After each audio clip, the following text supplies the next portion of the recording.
ಎಲ್ಲ ನನ್ನ ಪ್ರೀತಿಯ ವೀಕ್ಷಕರಿಗೆ ವಿವಿಧ್ @1563 ಚಾನಲ್ಗೆ ಮತ್ತೊಮ್ಮೆ ಸ್ವಾಗತ. ತಾವೆಲ್ಲರೂ ನನ್ನ ವಿಡಿಯೋನ ದಯವಿಟ್ಟು ಸಬ್ಸ್ಕ್ರೈಬ್ ಮಾಡಿ, ಲೈಕ್ ಮಾಡಿ, ಶೇರ್ ಮಾಡಿ. ಹೊಸ ಹೊಸ ವಿಡಿಯೋಗಳಿಗೆ ಬೆಲ್ ಐಕನನ್ನು ಒತ್ತೋದನ್ನು ಮರಿಲೇಬೇಡಿ.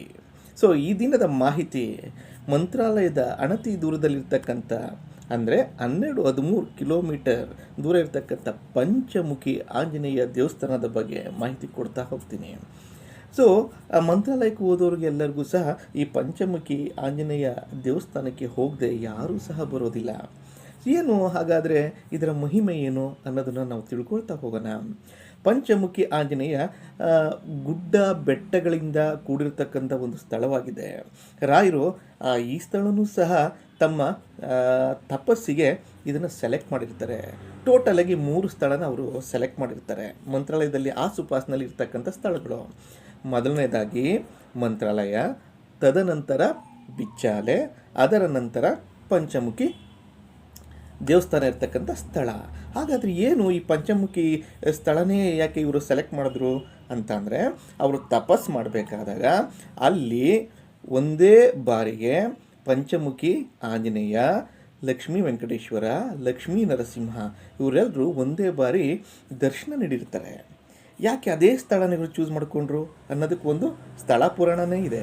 ಅದು ಏನಪ್ಪ ಅಂತಂದರೆ, ರಾವಣನ ಆದೇಶದ ಮೇರೆಗೆ ರಾಮ ಲಕ್ಷ್ಮಣರನ್ನು ತನ್ನ ಮಗನಾದ ರಾವಣನ ಮಗ ರಾವಣ ರಾಮ ಲಕ್ಷ್ಮಣರನ್ನು ತಂದು ಪಂಚಮುಖಿ ಇರ್ತಕ್ಕಂಥ ದೇವಸ್ಥಾನ ಇರ್ತಕ್ಕಂಥ ಆ ಸ್ಥಳದ ಗುಹೆಯಲ್ಲಿ ಅಡಗಿಸಿರ್ತಾನೆ. ಆತನ ಪ್ರಾಣ ಎಲ್ಲಿಯಪ್ಪ ಅಡಗಿರ್ತದೆ ಅಂತ ಅಂದರೆ 5 ದೀಪಗಳಲ್ಲಿ ಅಡಗಿರ್ತದೆ.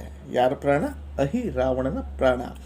ಈ ದೀಪಗಳನ್ನು ಯಾವ ವ್ಯಕ್ತಿ ಒಂದೇ ಬಾರಿ ಆರಿಸ್ತಾರೋ ಆಗ ಅವನ ಪ್ರಾಣ ಹೋಗೋದಾಗಿರುತ್ತೆ.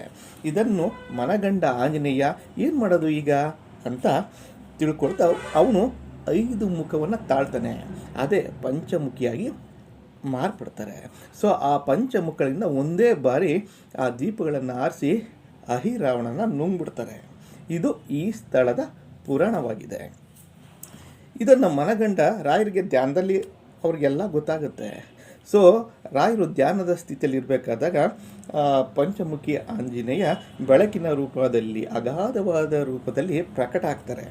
ಪ್ರಕಟ ಆಗಿ ರಾಯರಿಗೆ ಹೇಳ್ತಾರೆ, ಇಲ್ಲಿ ಬರತಕ್ಕಂಥ ಭಕ್ತರನ್ನ ನಾನು ಅವ್ರು ಏನು ಆಸೆಗಳಿಂದ ಮನೋಕಾಮನೆಗಳಿಂದ ಬರ್ತಾರೆ ಅವನ್ನೆಲ್ಲ ನಾನು ಈಡೇರಿಸ್ತೀನಿ ಅಂಥೇಳಿ ರಾಯರಿಗೆ ಭಾಷೆ ಕೊಡ್ತಾರೆ. ಹಾಗಾಗಿ ಆ ಸ್ಥಳದ ಸಹ ನಾವು ಹೋಗಿ ಪ್ರಾರ್ಥನೆ ಮಾಡಿದಾಗ ಸ್ವತಃ ಆಂಜನೇಯರ